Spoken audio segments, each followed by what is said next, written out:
오늘은 신앙 고백에 대해서 우리가 잘 아는 말씀입니다.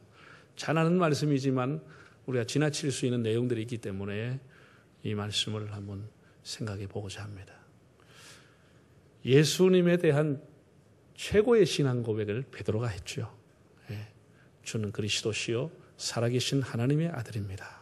정말 두고두고 교회 역사에 얼마나 압축된 그리고 제대로 된 올바른 신앙을 고백했는지 모릅니다.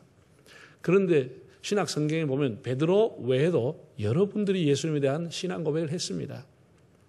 베드로가 하기 전에 빌립이 복음을 전했을 때 아주 예수님 아주 얼굴도 잘 알려지지 않았을 때에 나다나엘이라고 하는 사람이 무화과 나무 아래에서 예수님을 보고 이렇게 고백을 했습니다. 당신은 하나님의 아들이시오. 당신은 이스라엘의 임금이로 소이다. 굉장한 고백입니다. 굉장합니다. 또 나사로의 무덤 앞에서 마르다가 이렇게 얘기했습니다. 주는 그리스도시요 세상에 오시는 하나님의 아들인 줄 믿나이다. 예수님이 십자가에서 돌아가실 때 그 십자가형을 집행했던 로마의 책임자 백부장은 이렇게 말했습니다. 이는 진실로 하나님의 아들이었도다. 이거는 굉장한 신앙 고백입니다. 그 당시에. 부활하신 예수님을 만났던 도마는 예수님께 이렇게 고백했습니다. 나의 주시요 나의 하나님이 신이다. 이런 것들이 교회 역사에 아주 엄청난 신앙 고백으로 이어져 내려오고 있습니다. 먼저 베드로의 신앙 고백이 있었던 그 배경, 그 역사적인 그 흐름, 분위기, 장소 이런 걸 먼저 생각을 해보겠습니다. 오늘 누가복음 그 지명이 나와 있지 않지만 마태복음 16장에 보면은 빌립보 가이사라라 혹은 가이사라 빌립보라 이런 지명이 나와 있습니다. 갈릴리에서 저 북쪽 헐몬산으로 가는 도중에 있는 곳입니다. 우리 누가복음 오늘 본문이 있고 그 다음 나오는 내용인 예수님이 변화산에서 모세와 엘리야와 대화하는 내용이 나와 있습니다. 이 헐몬산으로 가기 전에 지났던 도시가 가이사라 빌립보라고 하는 곳입니다. 자, 이런 도시적인 환경과 배경 속에서 예수님이 12제자에게 좀처럼 묻지 않으셨던 뜻밖의 뜬금없는 질문을 던진 겁니다. 사람들이 나를 누구라고 하더냐? 그 제자들만 있는 자리에서 예수님이 질문해 본 겁니다. 지금까지 2년, 근 3년 가까이 동고동락했던 제자들에게 물어본 것입니다. 사람들이 나를 누구라고 하더냐? 물어보셨죠. 여러분, 굉장히 중요한 질문입니다. 우리가 다른 종교에서는 교주의 가르침을 굉장히 중요하게 생각합니다.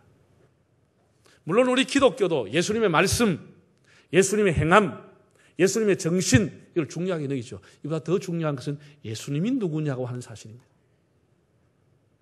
예수님이 누구냐고 하는 데 대해서는 정확한 고백과 거기에 답이 없으면 다른 건 다 기초가 무너지는 겁니다. 우리에게 가장 중요한 것은 기독교는 예수님이 누구냐라고 하는 사실입니다. 예수님이 누구냐?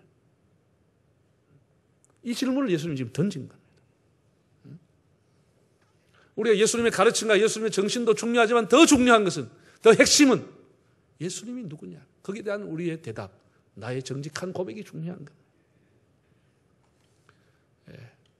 요한복음 17장을 보면 영생에 대한 설명이 나와 있습니다. 영생이란 유일하신 참 하나님과 그의 보내신 자 예수 그리스도를 아는 것이니라. 영생이 뭐냐? 예수 그리스도를 알고 믿는 것이다. 그래서 예수님은 내가 곧 길이다. 내가 곧 진리다. 내가 바로 생명이다. 내가 바로 생명의 빛이다. 예수님 스스로에 대해서 내가 바로 양의 문이다. 나를 통하지 않고는 천국 갈 수 없다. 내가 바로 양이 들어가는 문이다. 이렇게 말씀을 했습니다. 사도 요한 1서에 보면 이렇게 말했습니다. 아들을 믿는 자는 영생이 있고 그 안에 아들이 없는 자는 생명이 없느니라 그랬습니다. 그러니까 예수를 믿고 있느냐, 예수를 구주로 모시고 있냐, 그 사람에게 생명이 있고 영생이 있고 그 외에는 생명이 없다는 거예요. 그 사람이 예수님의 정신을 실천하고 예수님의 말씀을 실천해도 예수 그리스도에 대한 신앙의 고백이 없으면 그거는 구원받지 못한다는 얘기입니다. 영생과 상관이 없다는 것입니다. 예수님 물어봤죠. 사람들이 나를 누구라고 하느냐? 이렇게 물었죠. 굉장히 중요한 질문이죠. 그랬더니 제자들이 이렇게 답을 했습니다. 너는 세례 요한이라고 하는 분도 있고 너는 엘리야라고 하는 분도 있고 더러는 선지자 중에 한 사람이 다시 살아났다 이런 얘기를 한다고 했습니다. 자, 세례 요한이 어떤 사람이었죠? 광야에서 회개하라고 외쳤던 사람, 세례를 베풀었던 사람. 사람들은 그 당시에 예수님을 가리켜서 정의의 세례 요한이 다시 살아났다, 재판이다 이렇게 봤다라는 것이죠. 엘리야가 어떤 사람입니까?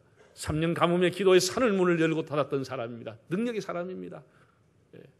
사람들은 예수님의 오병이어와 병능자를 고치는 것을 보면서 예수님에 대해서 엘리야가 환생했다, 제2의 엘리야다 이렇게 얘기했다는 겁니다. 그런가 하면은 선지자가 다시 살아났다고 얘기하는 사람도 있었다고 했습니다. 이건 상당히 정답에 근접하는 답입니다. 선지자로 소이다. 선지자, 하나님이 보내신 자, 하나님이 쓰시는 사람, 하나님을 대변하는 사람. 예수님 그렇게 사람들이 봤다라는 것이죠. 예. 여러분 요한복음 4장을 보면 사마리아의 우물가의 여인을 예수님 만나서 여러 번 대화하는 가운데 그 여인이 결론적으로 이렇게 도달합니다. 예수님에게 뭐라고 하느냐? 내가 보니 당신은 선지자로 소이다. 자기가 남편이 5 있는 것도 알고 자기의 그 은밀한 비밀까지 알고 계시는 것 보니 당신이 선지자로 소이다고 답을 했습니다. 그 예수님 당시에 많은 사람들이 예수님을 선지자 중에 좀 탁월한 선지자로 봤습니다. 지금도 사람들은 예수님을 어떻게 보지요? 네.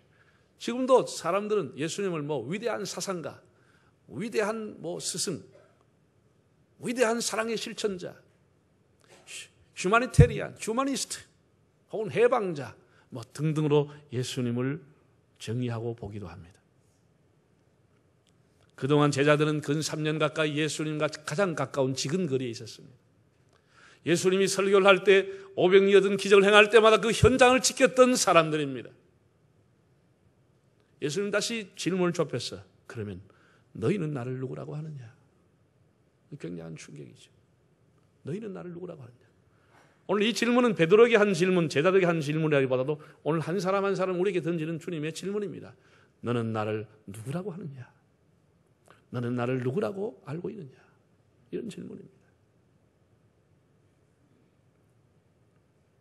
베드로라고 하는 사람은 굉장히 직설적인 사람입니다. 순발력도 뛰어난 사람입니다. 실수도 많았지만 베드로가 딱 나서서 이렇게 얘기합니다. 마태복음 16장을 보면 주는 그리스도시요 살아계신 하나님의 아들이십니다. 오늘 본문에 보면 하나님의 그리스도 신이다. 정말 베드로가 어떻게 이런 것을 고백했는지 정말 놀랍습니다. 원어 성경에 보면 주는 그 그리스도시요, 그 자라고 하는 것이 우리 번역에 빠져 있습니다. 정간사 그가 있습니다.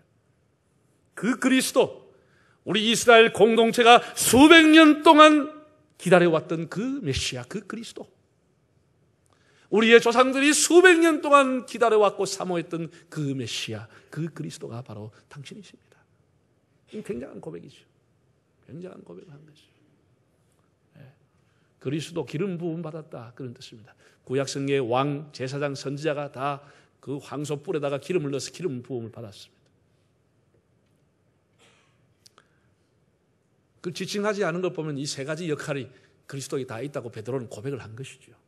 이 말은 쉽게 표현하면 당신은 나의 구주시요 나의 왕이십니다, 이런 고백입니다. 나의 주님이십니다, 이런 고백을 한 것입니다. 예. 얼마나 대단합니다. 베드로는 예수님이 자기를 구원하시는 구주시요 자기를 다스리시는 왕, 자기의 삶의 주인이십니다라는 고백을 드렸습니다. 여러분은 예수님을 어떻게 고백하고 계시는지, 우리가 교회를 얼마나 다니고 교회에서 어떤 직분을 갖고 있고 어떤 타이틀을 갖고 있냐, 이것보다도 더 중요한 것은 우리가 예수 그리스도를 어떻게 고백하느냐, 이 문제입니다. 예수를 어떻게 고백하느냐. 예수는 그리스도, 예수는 주, 하나님의 영으로 경배드리리. 예수가 뭐라고요? 예수는 그리스도, 예수는 우리의 주가 되신다. 베드로의 이 고백은 우리 기독교 역사에 엄청난 전환을 가져온 고백입니다. 그리고 그의 고백을 들으시고 예수님의 응답, 예수님의 반응, 예수님의 대답이라고 하는 것은 우리 교회 역사의 신기원을 이루는 말씀을 했습니다. 교회가 누구의 교회냐? 어디에 기초한 교회냐? 라고 하는 답변을 예수님이 신앙 고백을 들은 이후에 하신 겁니다. 내가 이 반석 위에 내 교회를 세우겠다. 이것도 굉장히 중요한 내용인데 제가 전에 설교를 한번 했기 때문에 이 부분을 오늘 생략하겠습니다. 교회의 역사의 신기원이 예수 그리스도에 있음을, 교회의 기초와 주인이 예수 그리스도라고 하는 사실을 그 신앙 고백을 통해서 주님이 밝혀주는 것입니다. 오늘은 그 마태복음 16장에 나온 베드로의 신앙 고백 중에 다른 것 두 가지를 한번 생각해 보겠습니다. 자, 마태복음 16장 16절 17절 크게 한번 읽어보겠습니다. 시몬 베드로가 대답하여 이르되 주는 그리스도시요 살아계신 하나님의 아들이시니이다. 예수께서 대답하여 이르시되 바요나 시몬아 네가 복이 있도다. 이를 네게 알게 한 이는 혈육이 아니요 하늘에 계신 내 아버지시니라.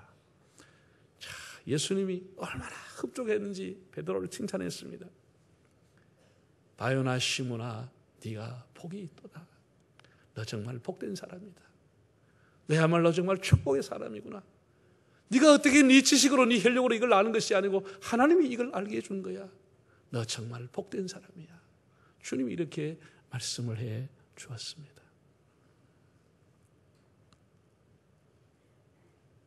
그제나 이제나 세상은 황제의 힘, 황제의 권력, 황제의 돈의 가치가 세상을 지배하고 있습니다. 그 위용을 자랑하는 로마의 대리석으로 된 엄청난 위용이 있는 그 로마의 황제의 신전과 동상 앞에서, 그 지역 사람이 오랫동안 섬겼던 판신전과 바알신전 앞에서 그 초라한 예수님을 보고 베드로가 당신은 나의 구주입니다라고 하는 고백을 했다. 이건 예수님을 흡족하게 한 거, 예수님을 감동시킨 것입니다.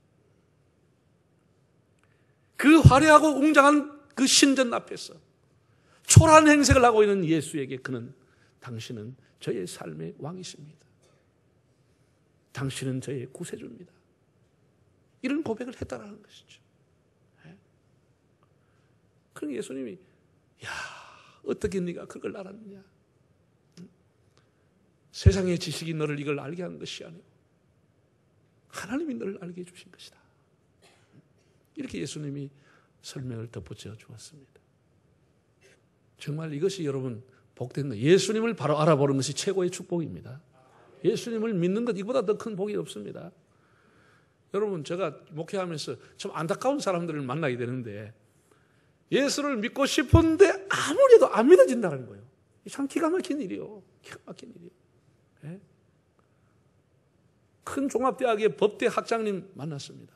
그 법대 학장님 자기 부모님 교회를 잘 섬기고 자기가 어릴 때부터 교회 나갔는데 성탄대 되면 시험 됩니다. 목사님. 왜요?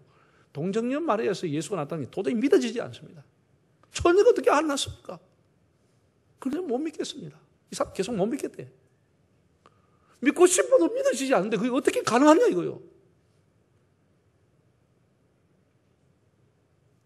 그 다음 또 우리 교회 권사님 한 분이 교회를 잘 섬기고 초등학교 교사인데 너무너무 신실한 분이 계세요.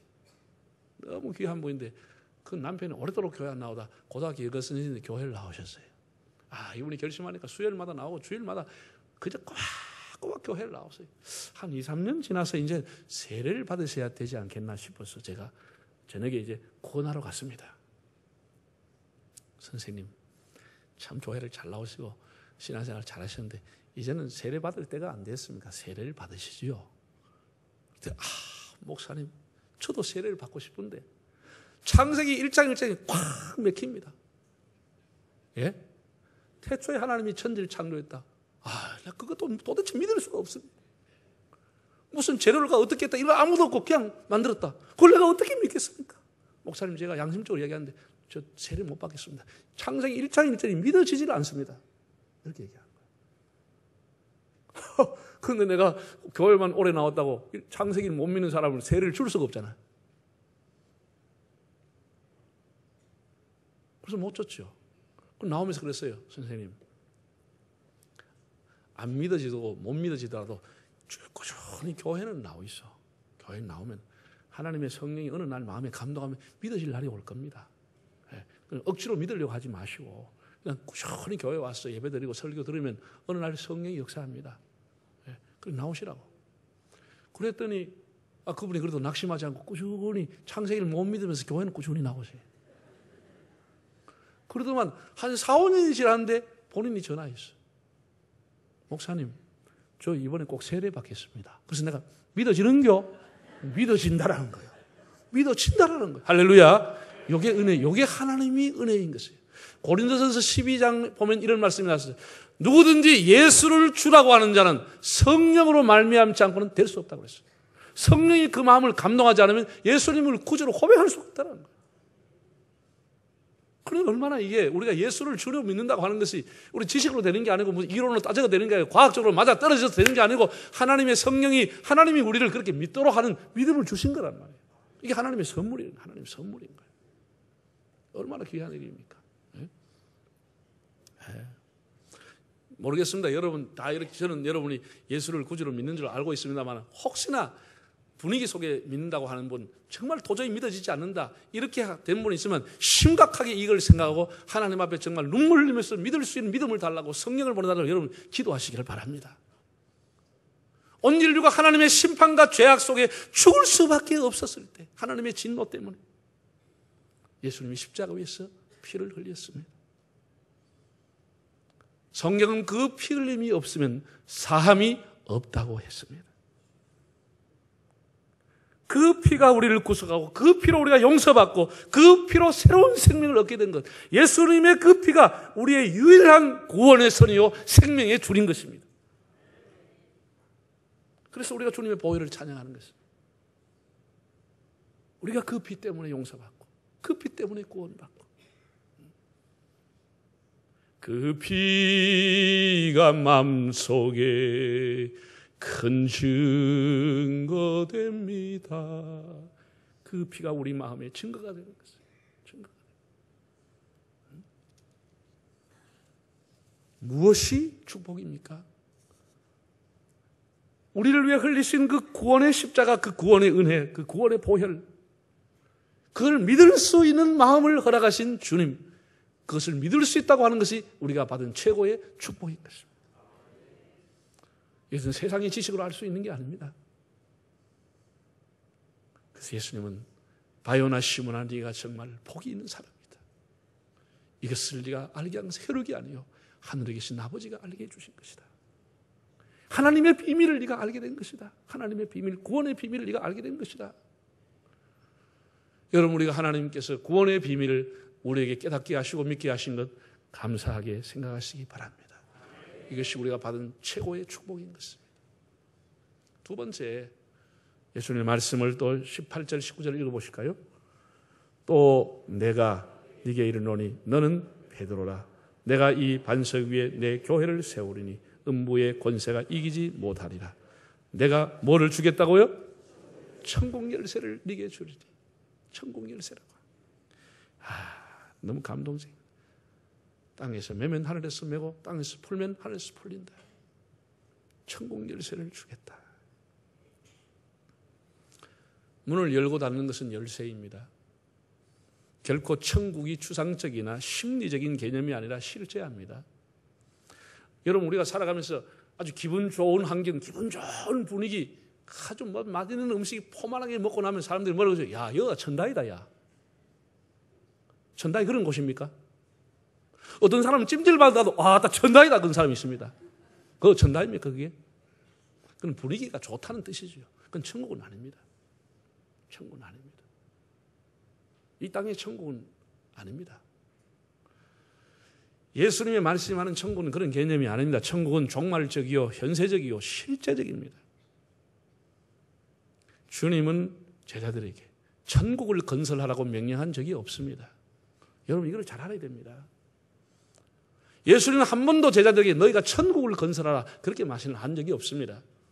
천국은 우리가 건설하는 것이 아닙니다. 천국은 이미 주님이 오심으로 하나님의 나라가 서 있었고 천국이 있었고 예수님 십자가 지심으로 천국은 완성된 것인데 우리가 믿음으로 그냥 들어가는 곳이지 만드는 곳이 아닙니다.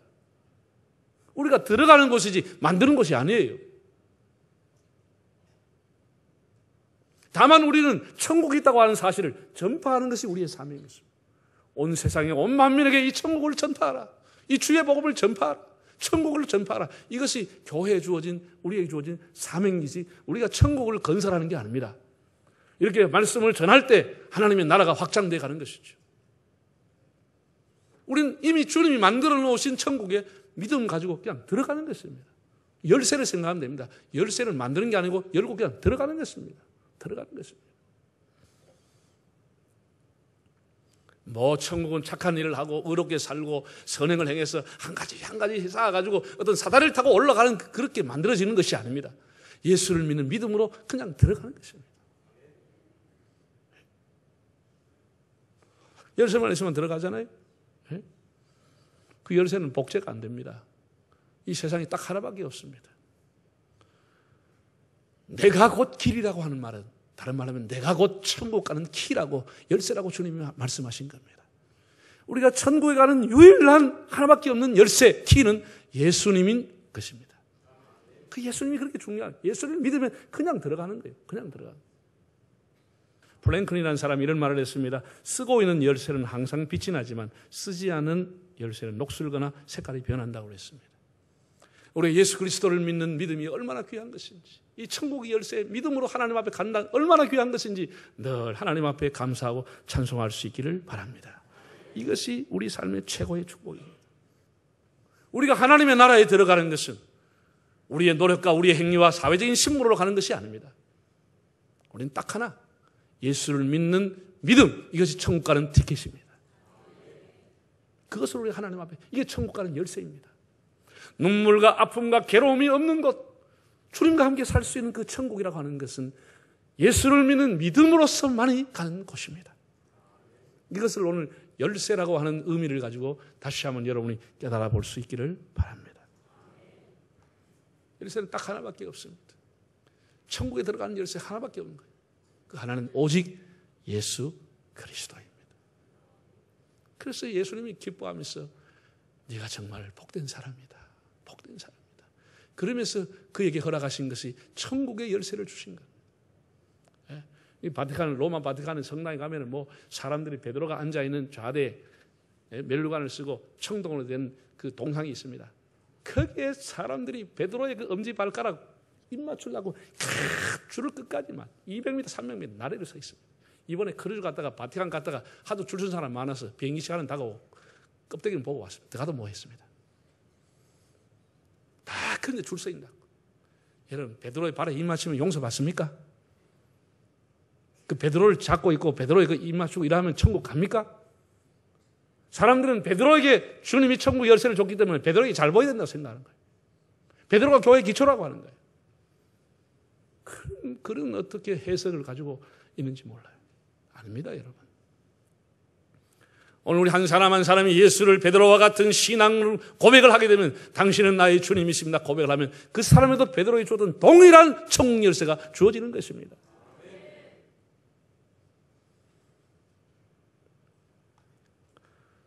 그래서 예수가 나의 전부가 되고 나의 생명이 되고 나의 이유가 되고 내가 살아야 할 목적이 되고 나의 면류관이 되고 나의 상급이 되고 나의 경배가 될 때 비로소 그 사람이 주님의 사람이 되는 것입니다. 예수님이 우리를 위해 피 흘려주시는 사실, 그 예수를 구주로 고백하는 사람에게 주시는 천국 행티켓, 천국의 문이 열려지는 열쇠, 우리 모두가 다 믿음 가운데 소유하고 이 땅을 떠나는 때 그 언젠가 하늘 문이 열리고 주와 함께 왕노릇하는 축복이 여러분에게 있기를 바랍니다.